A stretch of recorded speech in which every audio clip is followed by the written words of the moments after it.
السلام عليكم ورحمة الله وبركاته.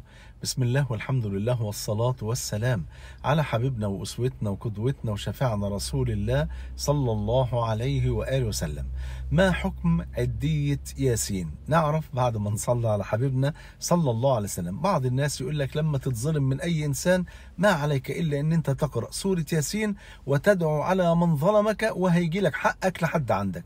طبعا هذه بدعة ليس لها أي أصل في شرع الله سبحانه وتعالى، ولكن يجوز للمظلوم أن يدعو مباشرة على من ظلمه في أي وقت، وبخاصة في أوقات استجابة الدعاء، وبخاصة في جوف الليل الأخير.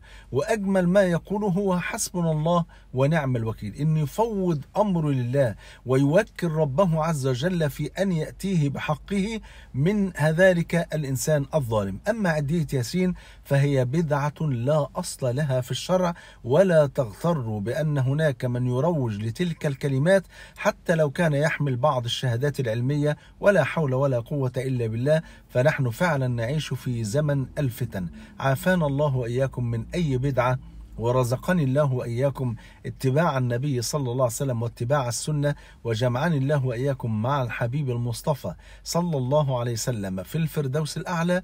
بحبكم في الله، والسلام عليكم ورحمة الله وبركاته.